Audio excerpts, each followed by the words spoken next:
दोस्तों, क्या आप अंदाजा लगा सकते हो कि एक नाबालिग और एक भोली भाली लड़की की छोटी सी गलती की वजह से पूरे गांव से 12 अर्थियां उठ चुकी थी। लेकिन वो लड़की ना तो कातिल थी और ना ही बुरी थी, लेकिन उसकी एक छोटी सी भूल की वजह से 12 चिताओं की आग कई घरों तक पहुंच चुकी थी। इस घटना को लास्ट तक जरूर सुनना, क्योंकि ये घटना आपको बेचैन करके पटक देगी। एक लड़की की छोटी सी भूल की वजह से कई मौतों की कतारें खड़ी हो चुकी थी। लेकिन आप ऐसी ही इंटरेस्टिंग और रहस्यमय घटनाएं देखना पसंद करते हो तो वीडियो को लाइक और चैनल को सब्सक्राइब जरूर कर देना, क्योंकि हम आपके लिए ऐसी ही इंटरेस्टिंग और रोचक सच्ची घटनाएं लाते रहते हैं। दोस्तों, राजस्थान में एक गांव पड़ता है सोनपुरा। यहाँ के लोगों की ज़िंदगी सीधी सादी थी, क्योंकि लोग उगते सूरज के साथ उठ जाया करते थे और ढलते सूरज के साथ उनका सारा कामकाज भी ख़त्म हो जाया करता था। लेकिन इसी गांव में एक लड़की रहती थी जिसका नाम था राधा। राधा की उम्र करीब 17 साल के आसपास थी और राधा एक नाबालिग और एक भोली वाली लड़की थी जो कि हर किसी की बातों में आ जाया करती थी।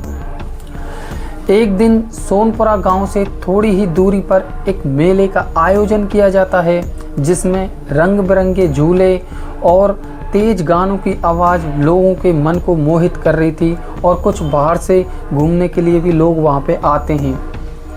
राधा की सहेली जो अर्चना होती है, राधा से कहती है कि चलो थोड़ी देर के लिए मेले में घूम के आते हैं, किसी को पता भी नहीं चलेगा और हम जल्दी से आ जाएंगे।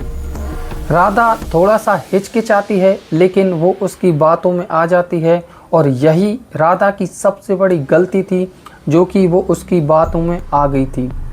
राधा और अर्चना मेले में घूमने के लिए चले जाते हैं, लेकिन राधा की मुलाकात उसी के गांव के लड़के राहुल से हो जाती है, जो कि शहर से आया हुआ था।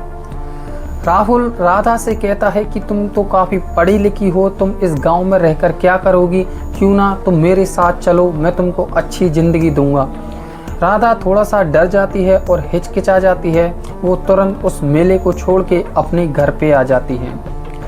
लेकिन कुछ दिन बाद राहुल की मुलाकात फिर से गांव में ही राधा से हो जाती है और उसे वो शादी करने का वादा करता है और उसे एक अच्छी ज़िंदगी देने का भी वादा करता है। राधा प्यार और झूठ में फ़र्क समझ नहीं पाई थी और अगले ही दिन रात को राधा और राहुल गांव से फरार हो जाते हैं। लेकिन जैसे ही सुबह होती है तो पूरे गांव में हड़कंप मच जाता है, क्योंकि गांव से एक सीधी सादी और एक भोली लड़की गायब थी। गांव के लोग आपस में कानाफूसी करने लगे थे और राधा के पिता की इज्जत मिट्टी में मिल चुकी थी। लेकिन राधा के पिता एक पास में पुलिस स्टेशन में एक गुमशुदगी की रिपोर्ट दर्ज कराते हैं। लेकिन कुछ दिन बाद राहुल पकड़ा जाता है और राहुल पकड़ा जाता है तो उससे पूछताछ की जाती है। लेकिन अब यहीं से ही असली खेल शुरू हो जाता है। राहुल के जो घर वाले होते हैं वो राधा के ऊपर इल्ज़ाम लगाते हैं कि तुम्हारी लड़की काफ़ी वाहियात है और हमारे बेटे को कहीं लेके भाग गई थी। एक दिन राधा के रिश्तेदारों की बहस राहुल के चाचा से हो जाती है, जो कि वहाँ पे काफ़ी डंडे और दोस्तों बंदूकें चलने लग जाती हैं और एक मौत गिर जाती है।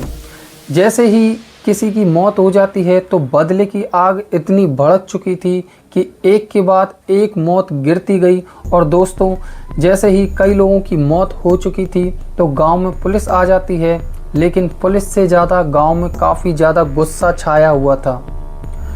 जैसे ही पुलिस आती है तो दोस्तों कुछ लोगों को गिरफ्तार किया जाता है, लेकिन उसी ही गांव से बाहर शमशान में एक साथ 12 चिताओं को आग दी जाती है।